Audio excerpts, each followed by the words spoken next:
to start the recipe by browning my beef. You could use ground chicken or turkey. While my beef cooks, I'm going to chop my onions. And by the way, if you hate chopping onions, you can totally use frozen pre-chopped onions. Those work too. I have 1 rib of celery here that I'm going to also chop. Now, I like to slice it in half across the middle and then chop it into smaller pieces. Now, as you can see, I'm just chopping and putting everything on the side of the board because all these veggies are gonna cook more or less at the same time. Now, I've got 3 sweet potatoes here that I'm going to dice more or less quite small. By the way, if you hate chopping sweet potatoes, you could also buy a 16-ounce bag of already diced sweet potatoes. From time to time, as you chop, go ahead and stir up your beef and break it into smaller pieces. Now that my veggies are all chopped and my beef is browned, I'm going to remove the beef from the pot with a slotted spoon. I'm just going to set it aside so I can saute everything. If there's a little bit left, no big deal. Just like some of the beef grease, this was pretty lean, but you could drain it or leave it in there. It'll give your veggies more flavor.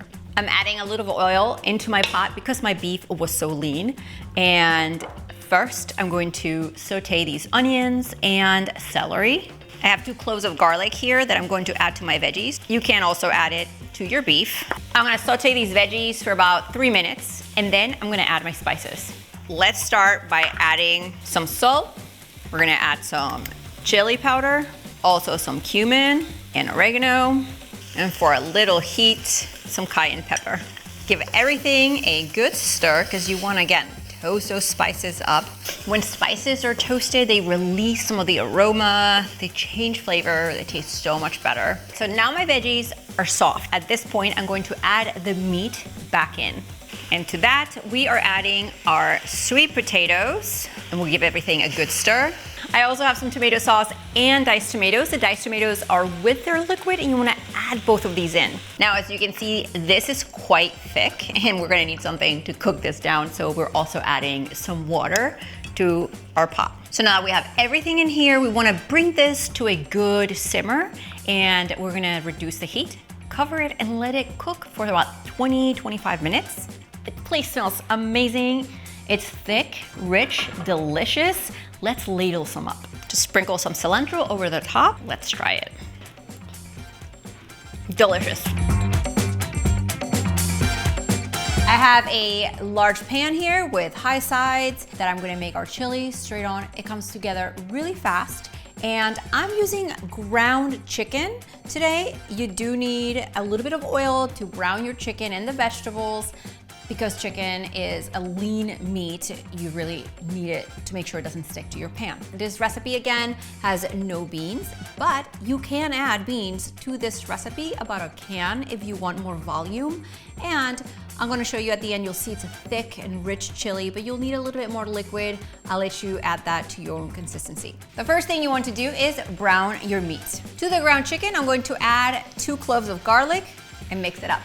While the meat is browning, I'm going to go ahead and dice up my veggies. I have 3 zucchinis here that I'm just gonna coarsely chop. It's super easy to prep this recipe ahead of time if you just wanna chop all your vegetables like I did here today.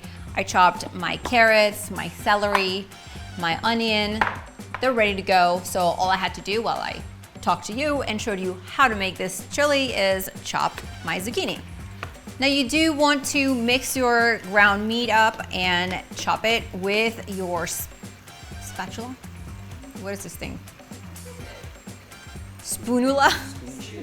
Spoonula? I don't know. It's not a spoon, it's not a spatula. You want to use your spatula to break up your meat so it cooks into smaller pieces. And of course, you'll also find in the description box the measurements to all the ingredients for this recipe. All right, so now that the meat is cooked, I have a slotted spoon. I'm gonna drain out some of the liquid and place it in a bowl. When you are cooking with really lean meats like turkey or ground chicken, it does release some water, so I like to get rid of this water and add a little bit more oil to brown my vegetables. All right, so to the same pot, I'm adding another tablespoon or so of oil so I can brown my onions. I'm gonna add my celery, my chopped carrots. I'm gonna give them a quick stir. And now my seasoning. Up first, some chili powder, my cumin, oregano, salt. I'm gonna add a little heat with a bit of cayenne pepper. Let's toss this around. All right, so we're gonna cook these down for about 7 to 10 minutes, just enough to where our carrots begin to soften up. And then after that, we'll add our zucchini. So now that our carrots are a little bit softer and our onions have cooked down, I'm going to go ahead and add my chopped zucchini. Let's give it a quick mix. All right, and now we bring back our ground chicken. Now what I love about this recipe is that it's full of veggies and it's a really thick chili. So I can customize it to make it more soupy by simply adding some broth or water, or you can leave it really thick and just be the kind of meal that you just need to eat with a spoon, and then you're gonna put some cheese and all the good toppings. So to this, I'm going to add some tomato sauce and then some diced tomatoes with the juice in the can, because I want a little bit of texture of that tomato. And like I said, I already know this is gonna be a little bit thick, so I'm going to grab some water and add a little bit of water to this mixture. Now, all of these veggies have water as well, so it's going to cook down and simmer with the tomato sauce and the diced tomatoes, and it's just going to thicken up as well. This is why I use a pan with sides, so I can easily turn it, or a 5-quart Dutch oven works really great too. All we have to do is bring this whole mixture to a boil. We're gonna reduce the heat and let it simmer for about 20 minutes covered. This chili is done. Check it out. So I'm gonna serve some up in this bowl and also show you up close. Check out these diced veggies. You can dice them up, big or small. It's got the perfect liquid to meat and veggie ratio. I would love to know from you below this video in the comments how you like to serve up your chili.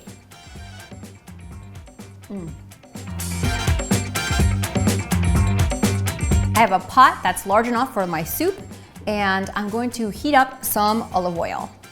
Now, I saved some time by prepping the onions, so I wouldn't have to cry in front of you. If you're rolling a meal plan like mine, I tell you exactly when to prep things like onions or jalapenos to save you tons of time throughout the week. And make sure that if you cut onions ahead of time, you put them in a lidded container or a zip bag so your fridge doesn't stink. So now that our oil is hot, I'm going to add our onions to the pot. Now you're gonna wanna just cook these down so they soften up and they're translucent, along with other stuff, which I forgot my garlic paste. Now if you got garlic cloves, you could go ahead and grate them. I save some time by always keeping these type of spices and seasoning paste in my fridge. So let's add our garlic right into the pot. I'm also gonna add in my jalapenos, which I pre-chopped 1 or 2 during taco night, so those go in there. What I never got to is chopping my poblano pepper, so let's give this a stir. Below this video, I'm going to have this recipe for you, as well as some suggestions if you can't find poblano peppers in your grocery store, what to swap out instead, measurements, all that good stuff. I use poblano peppers to stuff them and roast them or bake them, but sometimes I buy extras. I use them for this chili.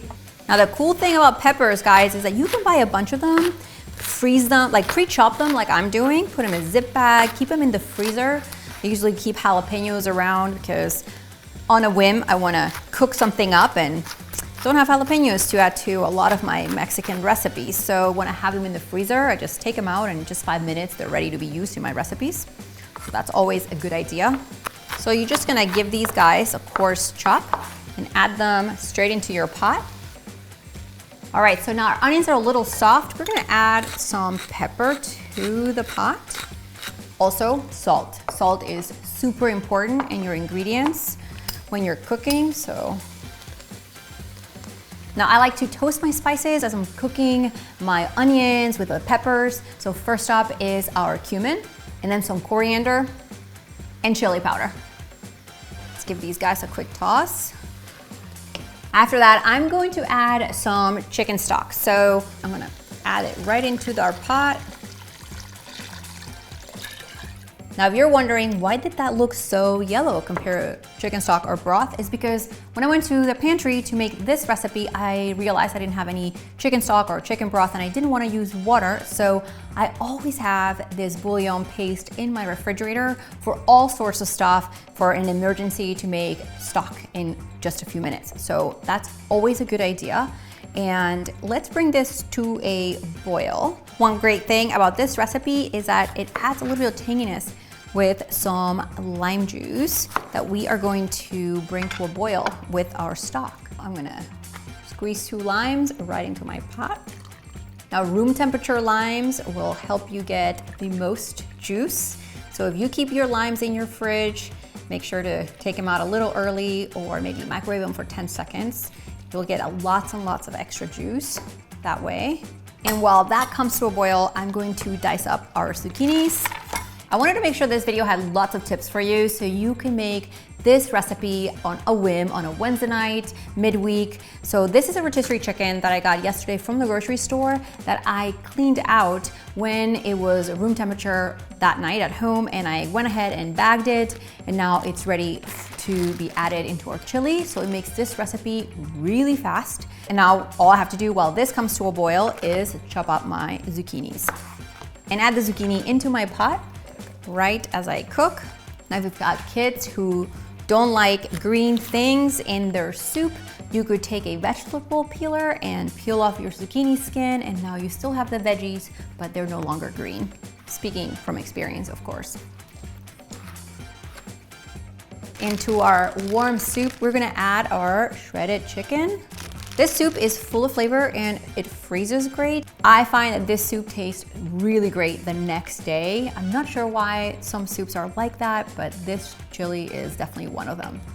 We're gonna bring this guy to a simmer, and when that's simmering, we're gonna cover it and cook it for an extra 20 minutes or so to get all the flavors, soften up our zucchini, and meanwhile, time to clean up. So our chicken chili has been simmering for 20 minutes and it smells so delicious. I'm gonna show you how I like to serve this up. Now my zucchini, the chicken, all the spices are toasted in there. Check it out, full of veggies. I'm gonna ladle some into my bowl.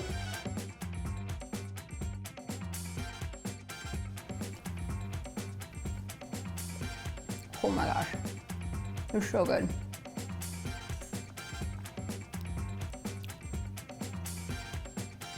Like the lime juice, the seasoning.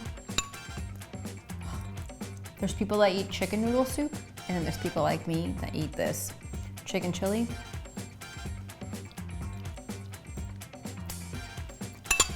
If everyone would just click in the description box below the video and grab the recipe, you'd be such a happy camper with this bowl of chicken chili. Guaranteed. You guys, subscribe to the channel. I'll see you next time when I eat the rest of this soup.